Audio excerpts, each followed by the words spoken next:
పశ్చాత్తాపాన్ని మించిన శిక్ష నేటి సమాజంలో మరొకటి ఏమీ లేదని Andhra Kesari university vice chancellor professor Murthy అన్నారు. పట్టణంలోని ఏకేయు సమావేశపు హాల్లో జాతీయ యాంటీ ర్యాగింగ్ దినోత్సవ వేడుకలను నిర్వహించారు. ఈ కార్యక్రమానికి ఉపకులపతి ప్రొఫెసర్ మూర్తి ముఖ్య అతిథిగా పాల్గొన్నారు.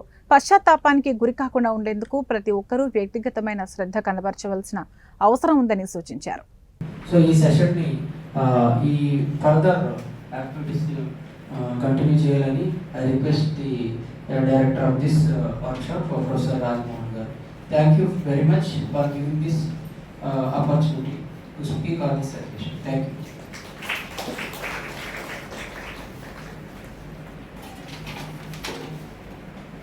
రిజిస్ట్రార్ గారు చెప్పకనే చాలా విషయాలు చెప్పారు. ర్యాంకింగ్ గురించి, ర్యాంకింగ్ ఎంత పరమాత్మ.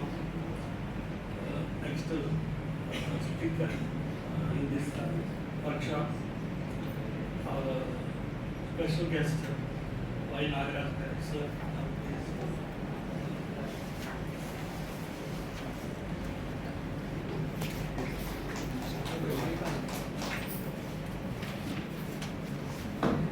Small correction, sir. Sir, sub-inspector sir, inspector of police, Ummal Vanta. Okay, sir.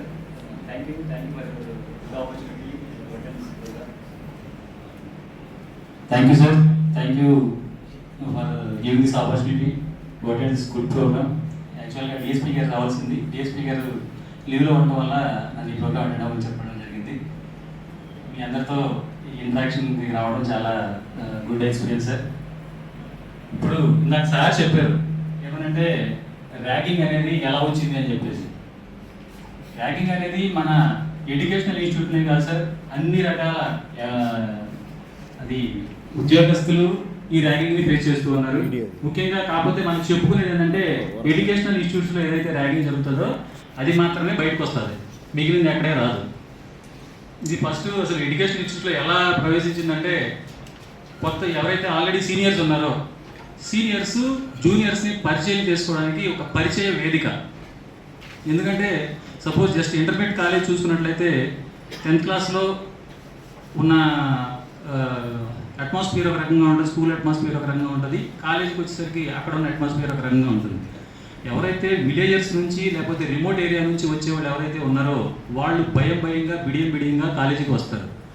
వాళ్ళని ఇక్కడ ఎటువంటి ఇబ్బందులు కలగదు, మీకేమైనా అయితే అది ఎడ్యుకేషన్ పరంగా కానీ మీ ఫెసిలిటీస్ పరంగా కానీ మేము ఉన్నాము అని చెప్పేసి వాళ్ళకి ధైర్యం చెప్పడానికి ఈ ఎడ్యుకేషనల్ ఇన్స్టిట్యూట్లో అప్పటి ఉన్న ఆచారం ఏదైతే ఉందో అదే క్రమక్రమంగా వింత పోకడలు వెర్రితలలు వేస్తూ అది ర్యాగింగ్గా పరిణామం చెందింది. ప్రస్తుతం ఏ ఎడ్యుకేషనల్ ఇన్స్టిట్యూట్లో చూసుకున్నా పైకి మా ఇన్స్టిట్యూట్లో ర్యాగింగ్ ఏం జరగదు అని చెప్తున్నారు, కానీ ఇంటర్నల్గా ప్రతి ఇన్స్టిట్యూట్లోనూ ఎంతో కొంత ర్యాగింగ్ జరుగుతూనే ఉంది. అది వాస్తవం. రాను ఈ ఏదైతే ఈ ర్యాగింగ్ అనేది ఉందో ఆ ర్యాగింగ్ అనేది స్టూడెంట్స్ ఆత్మహత్యలు చేసుకునే దాకా కూడా ఈ ర్యాగింగ్ అనేది వెళుతూ ఉంది. జస్ట్ ఫ్రెండ్లీగా ఒకళ్ళొకళ్ళు పరిచయం చేసుకోవడం కోసం ఉన్న ఈ ర్యాగింగ్ ఏదైతే ఉందో అది చదువుకోవడానికి వచ్చిన విద్యార్థుల యొక్క వాళ్ళ మానసిక స్థితిని ప్రభావితం చేసి వాళ్ళు ఆత్మహత్య దాకా వెళ్ళే విధంగా ఇది తయారైంది. దీనికి సంబంధించి ఒక ప్రత్యేక చట్టం ఉందండి, ర్యాగింగ్ యాక్ట్ 1997 అనేది. దీనిలో చూసినట్లయితే ఎవరైతే తోటి విద్యార్థుల పట్ల ర్యాగింగ్కి అది ఫిజికల్గా కానీ మెంటల్గా కానీ ర్యాగింగ్ చేసినట్లయితే అక్కడ ఎవరైతే ఇన్స్టిట్యూట్ హెడ్ ఉన్నారో వారి యొక్క కంప్లైంట్ చేసినట్లయితే వాళ్ళు కంప్లైంట్ చేసినట్లయితేనే ఇక్కడ ఒక క్లాజ్ ఉంది సార్. జనరల్గా ఏం చేస్తారంటే మా ఇన్స్టిట్యూట్లో ఎక్కడా కూడా ర్యాగింగ్ జరగట్లేదు, ఎందుకంటే ఇన్స్టిట్యూట్ పేరు పాడవుతుంది కాబట్టి. ఇన్స్టిట్యూట్ పేరు పాడవుతుంది సార్ అన్నట్టు మన దగ్గర ర్యాగింగ్ ఫ్రీగా ఉన్నట్టయితే మన ఇన్స్టిట్యూట్లో మంచిగా స్టూడెంట్స్ జాయిన్ అవుతారు అని చెప్పేసి ఏదైతే సార్ ఉన్నారో దానికి చెప్తున్నాను సార్. ఎవరు కూడా అక్కడ ఉన్న పరిస్థితులను బట్టి లేకపోతే వాళ్ళ యొక్క ఇన్స్టిట్యూట్ ఏమైనా బ్యాడ్ నేమ్ వస్తుందన్న ఉద్దేశంతో కొంతమంది దాన్ని దాచి ఉంచుతారు సార్. అది అయితే చేయొద్దు సార్ దయచేసి, ఎందుకంటే అది మనం దాచినట్లయితే అది ఫర్దర్గా యాజమాన్యం ఏం పట్టించుకోవట్లేదు అని చెప్పేసి దాన్ని ఎక్కువ చేసే అవకాశం ఉంది. కాబట్టి మీ నాలెడ్జ్కి వచ్చిన ఏ చిన్న ఇన్సిడెంట్ అయినా సరే అది మా దృష్టికి తీసుకొచ్చినట్లయితే దాన్ని ఫర్దర్గా మేము యాక్షన్ తీసుకోవడానికి అవకాశం ఉంటుంది. దీనికి సంబంధించి ఈ మధ్యనే ఒక చిన్న ఇన్సిడెంట్ జరిగింది సార్. అది చూడటానికి చిన్న ఇన్సిడెంటే, కానీ సోషల్ మీడియాలో